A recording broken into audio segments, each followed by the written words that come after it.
Hello guys, இன்னைக்கு ஒரு mini vlog பார்க்கலாமா? நானே சித்தி அம்மா கிளம்பி எங்கே போயிட்டுருக்கோன்னா பக்கத்தில் இருக்க டிமார்ட் தான் போயிருந்தோம்.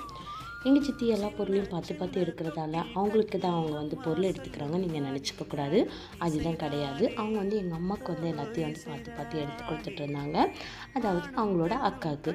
அம்மாவும் கொஞ்சம் திங்ஸ் எடுத்து கொடுத்துட்டு இருந்தாங்க. என்னோடய ஃபுல் ஒர்க் ட்ராலி தள்ளிட்டு வரணுமா.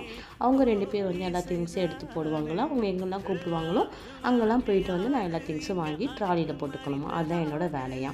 அம்மாவும் சித்தியும் நிறைய சண்டை போட்டிருக்காங்க. நிறைய நாள் பேசாமலாம் இருந்திருக்காங்க. பட் ஆனால் இவ்வளோ நாள் இந்த ரிலேஷன்ஷிப்பை மெயின்டைன் பண்ணுறதுக்கு அவங்க 2 பேருமே காரணம் நான் சொல்லலை. ஒருத்தர் விட்டு கொடுத்ததால் மட்டும்தான் அவங்களால இவ்வளோ தூரம் வர முடிஞ்சிருக்கு. அவங்களுக்கு அம்மா கிடையாது. 4 பேர் அக்கா தங்கச்சிங்க. 2 பேர் மட்டும் சென்னையில் கட்டி கொடுத்ததால் இவங்க 2 பேர் மட்டும் அடிக்கடி மீட் பண்ணிக்கிறாங்க. ரிலேஷன்ஷிப்பை பற்றி நீங்கள் என்ன நினைக்கிறீங்கன்ட்டு கமெண்ட் செக்ஷனில் சொல்லிட்டு போங்க. டட்டு.